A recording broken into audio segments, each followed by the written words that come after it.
오늘 성경 말씀은 베드로전서 4장 12절에서 19절까지 말씀입니다.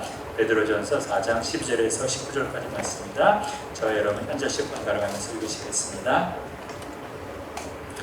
사랑하는 자들아, 너희를 연단하려고 오는 물시험을 이상한 일 당하는 것 같이 이상히 여기지 말고 오히려 너희가 그리스도의 영광에 참여하는 것으로 즐거워하라. 이는 그의 영광을 나타내실 때 너희를 즐거워하고 기뻐하게 하려 합니다. 너희가 그리스도의 이름으로 치욕을 당하면 복 있는 자로다. 영광의 영, 곧 하나님의 영이 너희 위에 계심이라.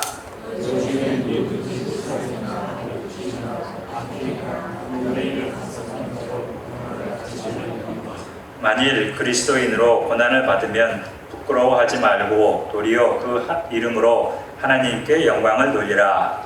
하나님께서 심판을 시작하려고 하였나니 만일 우리에게 대한 것자하며 하나님의 공을 수준하지 않는 자에게 불만을 하지 말라. 또 의인이 겨우 구원을 얻으면 경건하지 아니한 자와 죄인은 어디에 서리요? 그러므로 하나님의 뜻대로 고난을 받는 자들은 또한 선을 행하는 가운데에 그 영혼을 기쁘신 창조주께 의탁할지어다. 아멘.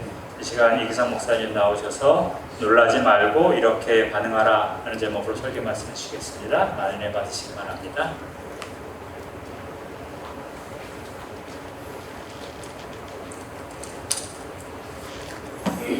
네, 잘 지내셨습니까? 내가 지을 수 있는 가장 아름다운 미소 옆 사람과 인사 나누겠습니다. 안녕하세요. 사랑합니다. 성기했습니다. 가장 지을 수 있는 최고 미소가 별로 하지 않은데 네, 감사합니다. 주일 예배에 나올 때마다 우리는 진짜 예배에 나와 있는 게 기적이 아닌가 그런 생각합니다. 주일날 우리 쉬고 싶고 뭐 집에서 해야 될 게 많이 있잖아요.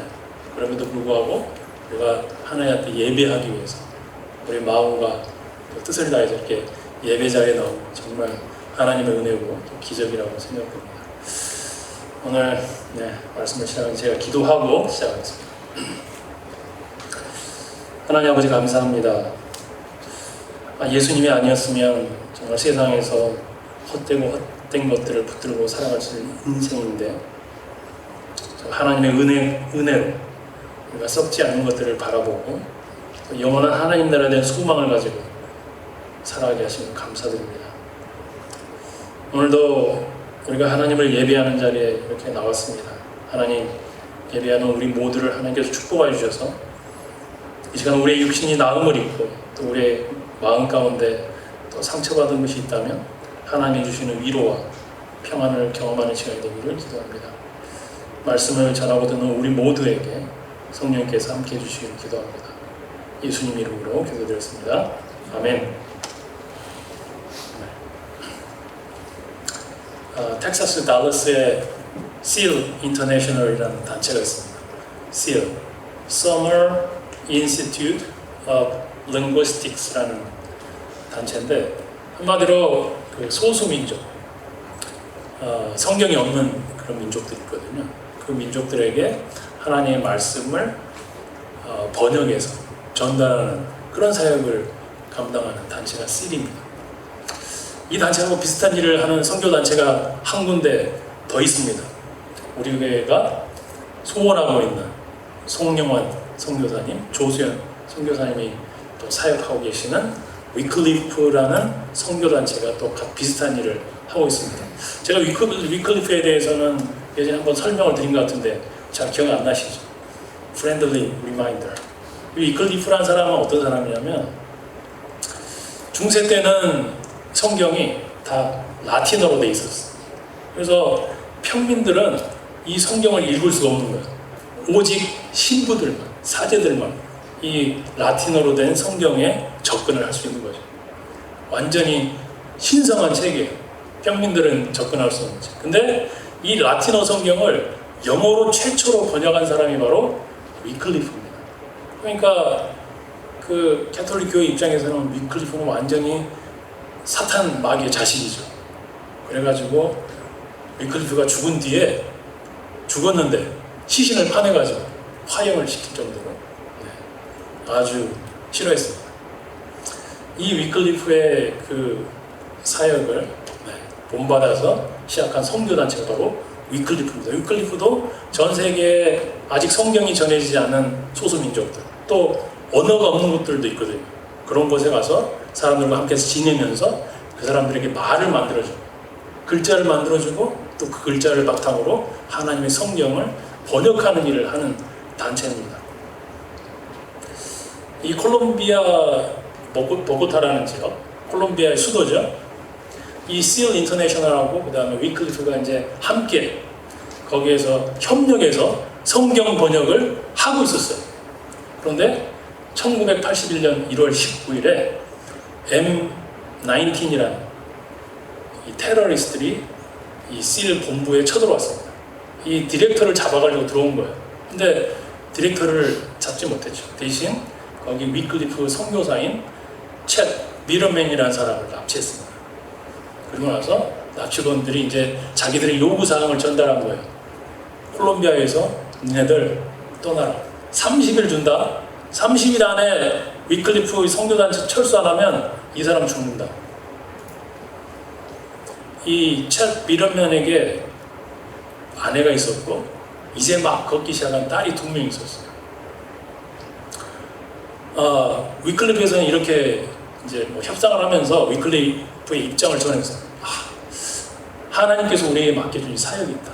콜롬비아 지역에 성경이 없는 사람들에게 하나님께서 우리를 통해서 말씀을 성경을 전하라는 우리가 사명을 받았다. 아마 챗 미러맨도 우리하고 똑같은 생각일 것이다. 우리는 철수할 수 없다.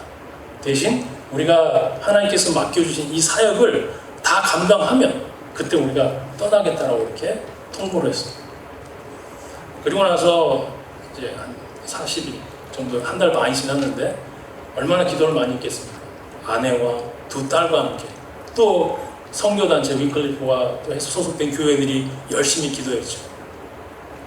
근데 48일 후에 이 납치됐던 챗 미러맨이 발견이 됐는데 보고타에 있는 한 시내버스 안에서 시신으로 발견됩니다. 가슴에 총상을 입은 채로 버스에 버려져 있는 것이었어요. 당시 보고타 위클리프 선교센터에는 100명이 넘는 선교사들이 있었습니다. 그래서 위클리프 본부에서 이제 이렇게 말한 거예요. 야, 우리 뭐 콜롬비아 지금 뭐 테러리스트들 그리고 이렇게 정치 상황이 진짜 불안정한데 혹시라도 다른 지역에서 사역할 수 있는 기회 있으니까 자원하는 사람 말이라 다른 지역으로 보내주겠다. 그런데 거기 있는 선교사님들 중에서 아무도 다른 지역으로 가겠다는 사람이 없었습니다. 챗 미러맨이 하던 사역 그거 제가 감당하겠습니다 하면서 200명이 넘는 선교사들이 거기에 남아서 그 사역을 자원한 거예요.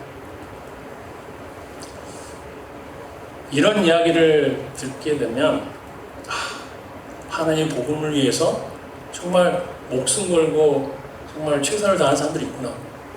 우리 마음 가운데 감동이 있고 그런 생각이 들죠. 그런데 또 한편으로는 이런 질문이 들기도 합니다. 하나님께서 왜 이런 고난을 허락하셨을까? 모든 족속으로 제자를 삼으라는 하나님의 그 말씀에 순종해서 선교사, 이 낯선 땅에 콜롬비아에 선교사로 나갔는데 하나님께서는 왜 이 죽음을 막지 않으셨을까? 공중에 나는 참새도 하나님께서 허락하지 않으면 떨어지지 않는다고 했는데 2 어린아이, 이제 막 걷기 시작한 2 딸과 아내를 놓고 남겨놓고 죽는 것이 하나님의 뜻인가? 신은 죽었다라고 말했던 니체라는 철학자가 있죠. 이 사람이 인간이 고난의 의미를 알면 고난을 극복할 수 있다라고 이렇게 말했습니다. 성경을 자세히 읽어보지 않은 거죠. 구약에 보면 욥이 나오잖아요. 욥의 그 서문에 보면 욥은 하나님 앞에 의로운 사람이었다고 이렇게 말씀합니다. 그런데 욥이 고난을 받잖아요. 이 욥기가 굉장히 두꺼운 책인데 그 두꺼운 책 내내 하나님께 욥이 원하는 것은 하나님 왜 내가 고난받습니까? 나는 하나님 앞에 잘못한 게 없는 것 같은데, 만약에 잘못해서 고난받는다 그러면 주위에 나보다 더 험한 사람들인데 왜 제가 고난받습니까? 그 답을 계속 하나님께 찾았어요. 근데 하나님께서는 고난의 원인에 대해서 말씀하시지 않습니다. 구체적으로 그 이유를 말해주지 않는 거죠. 오늘 본문에 베드로의 편지를 읽는 소아시아 지역에 있는 크리스찬들, 이 사람들도 아마 왜 예수 믿는 우리가 지금 고난을 받고 있는지 아마 궁금했을 것입니다. 그런데 베드로는 마찬가지로 왜 고난받는지 그 이유를 말해주지 않습니다. 13절에서 그리스도의 고난에 참여한다라고 말하고, 14절에서 그리스도의 이름 때문에 치욕을 당한다고, 16절에서는 그리스도인이기 때문에 고난을 받는다 이렇게 말하거든요. 한마디로 우리가 예수님을 믿기 때문에, 예수님께 순종하는 삶을 살기 때문에 고난이 있다는 것입니다. 이유를 알 수 없는 고난 가운데 있을 때 우리는 하나님의 사랑을 의심하고 시험에 들 때가 있죠. 내가 예수님을 위해서, 교회를 위해서 이렇게 사역하고 이렇게 헌신하고 이렇게 시간을 내고 이렇게 돈을 썼는데 내 헌신의 덕가가 이런 거야? 그런데 또 고난은 정반대의 경험을 하기도 하죠. 고난을 통해서 하나님에 대해서 더 잘 알게 됩니다. 욥의 케이스가 그런 케이스였죠. 그리고 하나님을 의지하는 기회가 되기도 합니다. 그전에는 내 능력을 의지하고 살았는데 이제는 하나님을 의지하고 살아갈 수 있게 되는 거죠. 도대체 왜 우리는 고난 가운데서 이렇게 정반대 두 가지 경험을 하게 될까요? 베드로는 오늘 말씀에서 고난에 대한 우리의 반응이 그 차이를 만든다고 이렇게 말씀합니다. 베드로가 권면하는 고난에 대한 우리의 첫 번째 반응, 그것은 뭐냐면 즐거워하는 것입니다. 우리가 당하는 고난이 예수님의 고난에 참여하는 고난이라면 우리는 즐거워할 수 있다는 거죠. 12절 말씀을 읽어보겠습니다. 사랑하는 자들아, 너희를 연단하려고 오는 불시험을 이상한 일을 당하는 것 같이 이상히 여기지 말고. 베드로가 말하는 불시험이 무엇입니까? 얼마 전에 제가 설명드렸지만 네로가 로마의 나만의 도시, 새로운 계획 도시를 세우겠다고 로마에 불을 질렀잖아요. 3일 동안 태웠습니다. 새로 짓겠다고. 그런데 3일 동안 로마가 불난 후에 로마 사람들이 싫어했죠. 아니, 살던 집 타서 없어지고 비즈니스 타서 없어지고, 그러니까 이 지지율이 곤두박질을 치는 거야. 그러니까 그 불낸 거 내가 아니야, 크리스찬들이야, 그 이상한 사람들 알죠? 그 사람들이 불낸 거야. 거짓 소문을 퍼뜨려가지고 크리스찬들이 고난을 받기 시작합니다. 크리스찬들이 받았던 고난 중에 하나가 장대 위에다가 사람을 매달아 놓고 거기다 기름을 부어서 적신 다음에 불을 붙이는 거예요. 한마디로 그냥 횃불로 쓴 거죠. 크리스찬들 중에서, 주위에 믿는 사람들 중에서, 내가 교회 아는 형제자매들 중에서 그렇게 죽은 사람이 있다는 소식을 들었기 때문에 나도 저런 불시험 당하는 거 아니야? 라고 아마 걱정하는 사람들이 있었을 것입니다. 근데 오늘 베드로가 그 불시험을 뭐라고 표현했냐면 우리의 믿음을 연단하는 시험이라고 이렇게 말씀합니다. 우리의 믿음을 연단하는 시험이다. 베드로가 2장에서 보면 우리의 믿음을 그 금광석과 금을 단련해서 금을 얻는 과정에 이렇게 비유했거든요.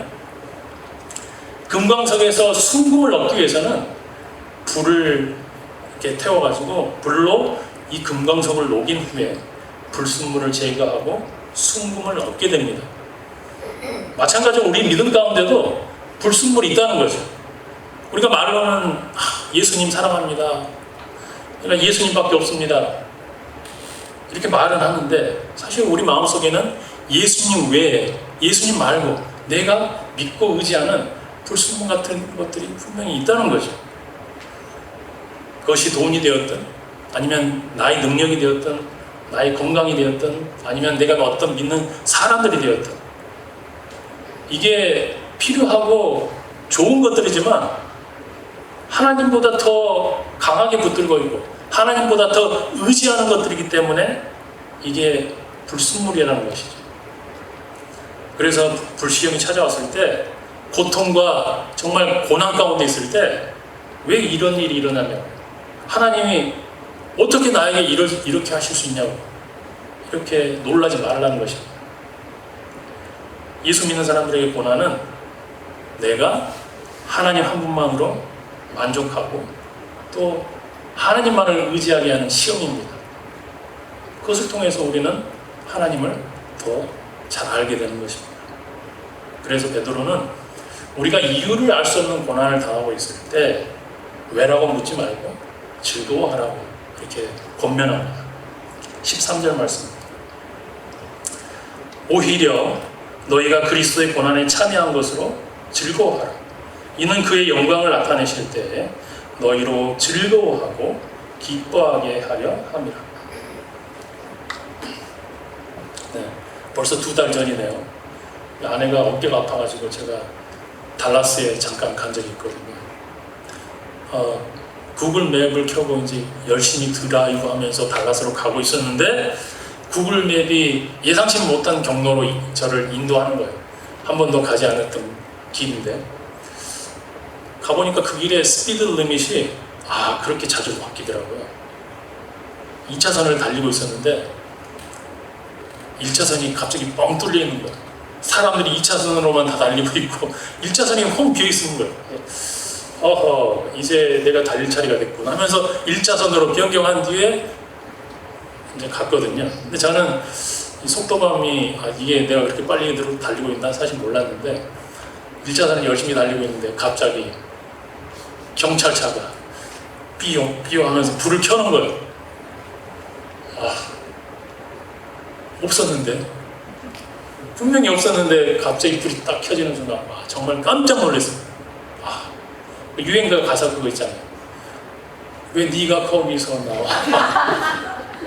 분명히 제가 그 도로에서 운전할 때는 진짜 전방 주시를 저 멀리까지 정말 매 눈으로 보는데 이 경찰차가 색하고 비슷한 건물에 이렇게 딱 숨어 있으니까 보이지 않는 거예요. 그래서 걸렸죠. 그 뒤로 아내가 로컬에서 운전할 때마다 스피드 리밋 보면서 50마일인데 왜 넘었냐고 계속 옆에서 핍박을 주고 고난을 주는데 성경에서는 이것을 고난이라고 하지 않죠. 이것은 제가 규칙을 어긴 것이기 때문에 제가 잘못한 것입니다. 그래서 이것을 그리스도의 고난에 참여했다고 왜 제게 이런 고난을 주십니까? 라고 이렇게 말할 수 없는 겁니다.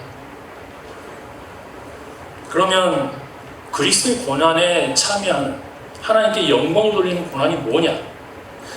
어떤 사람들은 우리가 늙고 나이 들고 사고를 당하고 직장에서 해고를 당하고 아니면 시험에서 떨어지고 사람들에게 상처받는 거 이런 거는 예수 믿는 사람이나 예수 믿지 않는 사람들이나 다 같이 경험하게 되는 그런 어려움이잖아요. 그래서 이거는 그리스도를 위한 특별한 고난이 아니다라고 말하는 사람도 있습니다.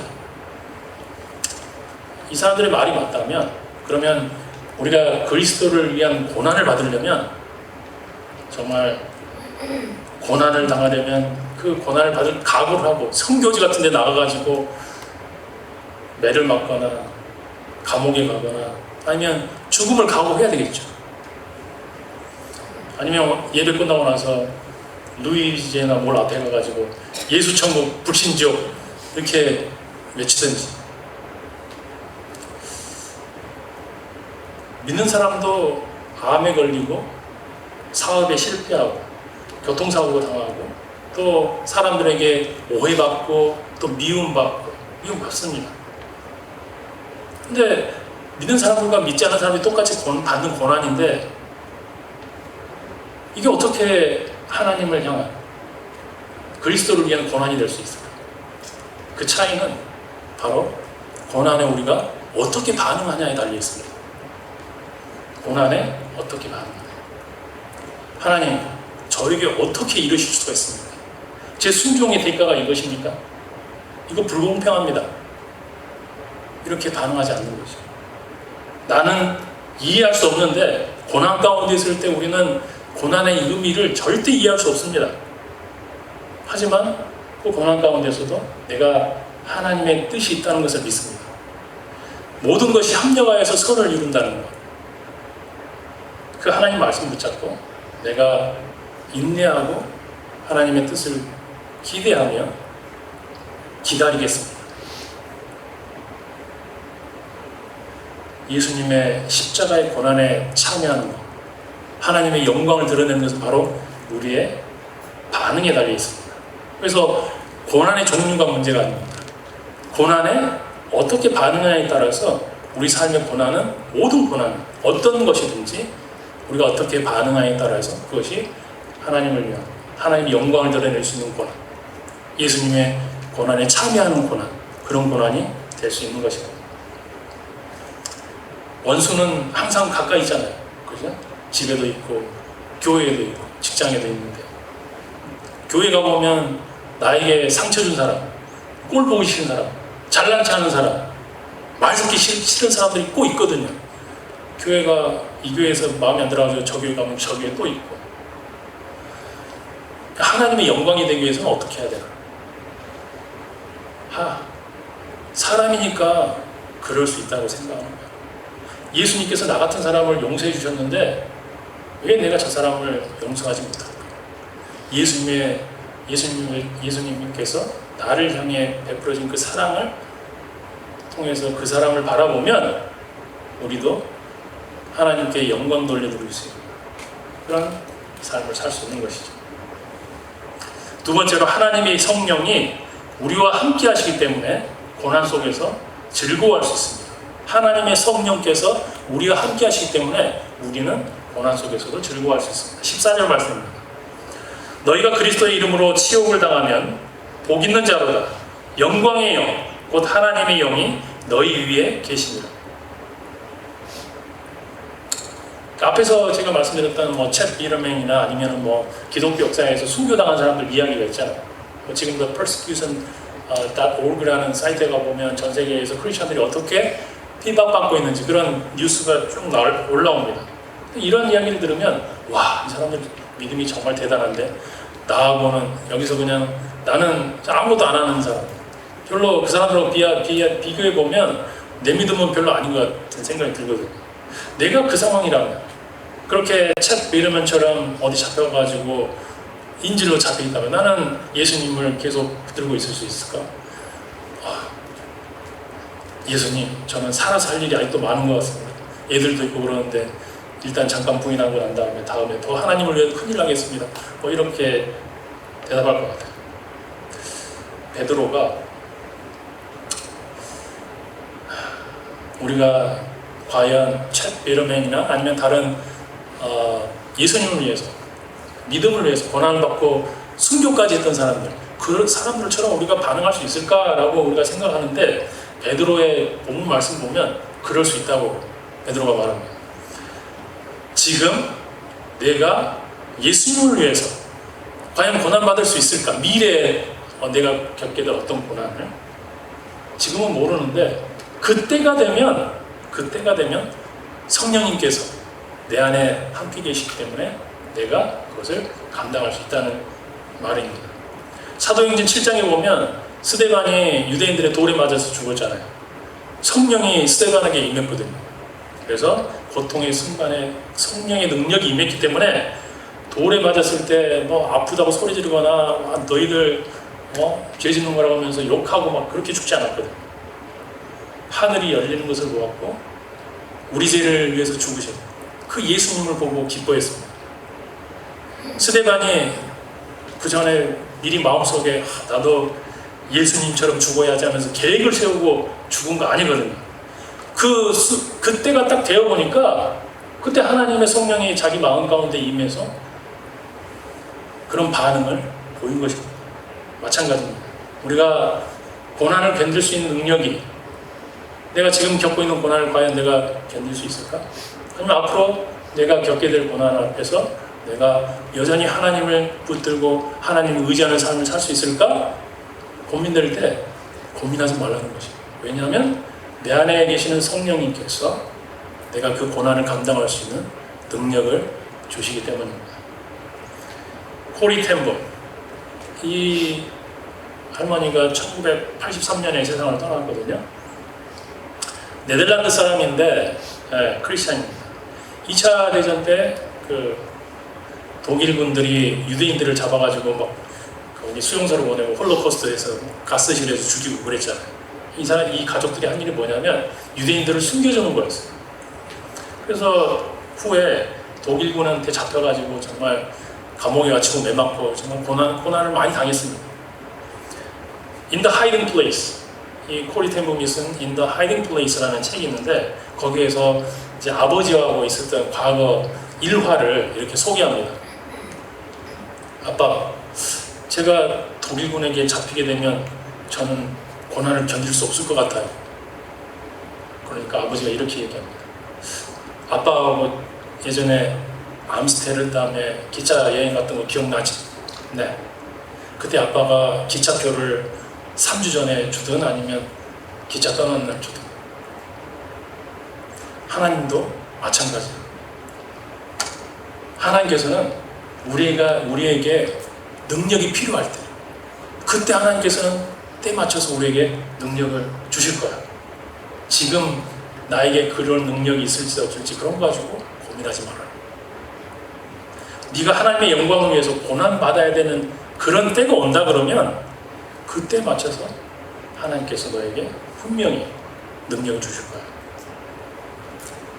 코리 텐붐 나치 수용소에서 예수님 때문에 고난 받을 때에도 잘 견디고 버텼습니다. 성령님의 그 약속, 예수님께서 우리에게 성령님을 약속하셨죠. 이게 정말 우리에게는 축복의 약속입니다. 항상 우리하고 함께 하시다는 그런 약속이거든요. 우리 마음 가운데 항상 성령께서 함께 계시고, 그래서 우리가 어떤 고난이 올 때 나도 하나님을 의지하고 우리가 주저앉지 않고 일어설 수 있는 것입니다. 마지막으로 우리가 즐거워야 될 이유는 내가 믿는 하나님은 언제나 믿을 수 있는 하나님입니다. 내가 믿는 하나님은 언제나 믿을 수 있는 하나님입니다. 19절 말씀입니다. 그러므로 하나님의 뜻대로 고난을 받는 자들은 또한 선을 행하는 가운데 그 영혼을 미쁘신 창조주께 의탁할지어다. 여기서 그 의탁하다라는 뜻, 의탁하다라는 말은 입금하다 뭐 이런 뜻입니다. 그러니까 하나님의 뜻대로 우리가 고난을 받는다 그러면, 고난 받는다는 것은 우리의 생명과 영혼을 하나님께 맡긴다는 거죠. 가끔 어떤 그 커뮤니티 동네 이렇게 거기 가보면 네이버हु드 크라임 와치라는 사인이 붙어 있는 그런 곳이 있거든요. 그게 무슨 의미죠? 도둑놈들아, 봐라, 우리 이웃들이 다 지켜보고 있어. 도둑질하다 걸리면 큰일 난다. 경찰한테 갔다. 이런 경고 문구잖아요. 이 네이버후드 크라임 와치라는 사인을 붙였을 때 범죄율이 얼마나 줄었구나. 그러니까 한 16% 정도 줄어들었어요. 뭐 없는 것보다는 낫겠지만 이 사인 믿고 내가 장기간 우리 집을 그냥 누구한테 맡겨놓고 그냥 마음 편하게 여행 갈 수는 없는 거죠. 스타벅스에 뭐 이런 커피숍 가보면 막 학생들 열심히 거기서 컴퓨터 앞에서 열심히 공부하잖아요. 근데 화장실 가야 될 때가 있거든요. 옆에 있는 사람에게 야, 나 화장실 가는데 내 컴퓨터 좀 잘 지켜줘? 이 모르는 사람이 내 컴퓨터를 지켜줄지 안 지켜줄지 사실 잘 모르는 것이거든요. 근데 우리가 믿는 하나님은 내 옆집에 사는 이웃도 아니고 내가 처음 본 스타벅스의 어떤 학생도 아닙니다. 우리가 믿는 하나님은 창조주 하나님이라고 이렇게 나와요. 신실하신 창조주 하나님. 왜 창조주 하나님이라고 했어요? 그냥 신실하신 하나님 했으면 좋겠을 텐데, 창조주 하나님은 우리를 만드신 분이시죠. 우리에게 생명을 주신 분일 뿐만 아니라 또 우리가 예수님 믿고 영원한 생명을 가지도록 또 거듭나 두 번째 생명을 주신 분이 바로 하나님입니다. 하나님께서 창조주라는 것은 하나님은 이 세상을 창조하시고 그냥 내버려 두시는 분이 아니시잖아요. 창조주 하나님은 이 세상을 창조하셨을 뿐만 아니라 이 세상 모든 만물을 주관하시는 하나님. 그래서 우리가 고난 가운데 있을 때 그 하나님의 뜻 안에서 고난 받는 거예요. 이 마지막 말씀 보면 하나님의 뜻대로 고난 받는다고 그러잖아요. 그 말은 하나님이 계획했던 것 그 이상으로 절대 고난의 범위를 벗어나지 않는다는 것이죠. 신실하시다는 말은 무슨 말씀이에요? 신실하시다는 것은 약속을 잘 지킨다는 것이고, 사람들은 매일 약속을 하는데 약속을 지킬 능력이 안 되거나 아니면 약속을 지킬 마음이 없어서 약속을 잘 못 지킵니다. 그런데 우리가 믿는 하나님께서는 약속을 지킬 능력도 되시는 분이시고 약속을 지킬 마음도 있는 하나님. 그래서 고난의 순간에 우리는 언제나 하나님을 믿을 수 있고 하나님을 의지할 수 있습니다. 우리가 행복할 때나 슬플 때나 건강할 때나 아플 때나 언제나 믿을 수 있습니다. 하나님은 변함없으시기 때문에, 신실하시기 때문에, 우리 안에 성령님께서 계시기 때문에 그렇습니다. 예수님 삶 속에서 가장 고통스러운 순간을 보내셨을 때가 바로 십자가상이잖아요. 그때도 예수님께서 아버지께 내 영혼을 맡긴다고 그렇게 외쳤거든요. 내 영혼을 하나님 아버지께 맡깁니다. 마찬가지입니다. 우리가 신실한 하나님께 우리를 맡기면 고난의 순간에 하나님께서 우리를 절대 버리지 아니하시고 우리와 함께 해주실 것입니다. 이것이 바로 하나님의 약속입니다. 이 베드로전서는 소아시아 지역에 있는 교회들에게 다 이렇게 전해지고 거기서 읽혀졌거든요. 그 소아시아 지역 교회 중에 한 곳, 서머나라는 교회가 있습니다. 서머나 교회. 이 계시록에도 나오는데 이 서머나 교회 감독이라고 이제 번역을 하는데 우리말로 하면 이제 장로가 될 수도 있고 목사라고 이제 이렇게 이해하시면 될 것 같아요. 이 폴리캅이라는 사람이 감독이었는데 이 폴리캅은 사도 요한의 제자입니다. 폴리캅도 아마 그 베드로가 보낸 편지를 교회 사람들과 함께 읽었겠죠. 폴리캅은 20살에 예수님 믿었고 60년 동안 이 스모나 교회에서 60년 동안 교회 감독으로 지냈습니다. 그런데 예수 믿는다는 이유로 콜로세움에 잡혀가게 되거든요. 로마 황제가 하나님인지 예수님이 하나님인지 말해라고 했을 때 예수님이 하나님이라고 이렇게 외쳤습니다. 그랬더니 사람들이 죽이라고, 불에 던지라고, 저희 민수들한테 집어넣으라고 막 이렇게 외쳤거든요. 그랬더니 폴리캅이 뭐 하고 싶은 대로 알아서 하라. 나는 절대 예수님을 부인하지 않겠다고 이렇게 말합니다. 그리고 나서 폴리캅이 교회 역사에서 가장 유명한 말을 하게 됩니다. 이거는 교회사 시간에 배우는데 86년 동안 이 폴리캅의 86세였거든요. 그 콜로세움에 썼을 때 86년 동안 하나님께서 내 인생에 늘 잘해주셨다. 그런데 내가 이제 와서 하나님을 부인할 수 있겠느냐. 나는 예수님이 나의 하나님이라는 것을 절대 부인하지 않겠다. 이렇게 말했습니다. 그래서 사형을 집행하는 사람들이 그 불에 이제 하기 위해서 거기 나무에다가 매달려고 몰질을 하려고 그랬는데 그렇게 하지 말라. 예수님께서, 내가 믿는 하나님께서 내가 이 화형 가운데 이 고통을 인내할 수 있도록 도와줄 것이니까 나에게 못질할 필요 없다 라고 하면서 거기에서 그대로 불에 타게 됩니다. 불이 정말 머리 꼭대기까지 쏘아 올랐는데 이 폴리캅이 이제 이게 잘 타지 않는 거죠. 그래서 이 사람들이 이제 창으로 찔러가지고 죽였어요. 그리고 폴리캅이 이렇게 죽는 것을 보고 그 주위에 있던 사람들이 예수님을 믿게 되었죠. 세상은 영원히 신실하신 하나님, 그 하나님을 믿고 있는 사람들, 그 사람들이 어떤 삶을 사는지 항상 지켜보고 있습니다. 우리가 고난에 어떻게 반응하는지 그것을 바라본다는 거죠. 우리가 예수님을 위해서 고난을 받는 것이 그 예수님의 고난에 동참하는 길이고 하나님의 영광에 이르는 길입니다. 고난을 받는 순간에 하나님의 영이, 하나님의 성령이 우리와 함께 하시기 때문입니다. 그래서 우리는 고난의 순간에 즐거워할 수 있습니다. 우리가 믿는 하나님이 영원히 신실하신 분이시기 때문에 그렇습니다. 우리 함께 결단기도 드리도록 하겠습니다.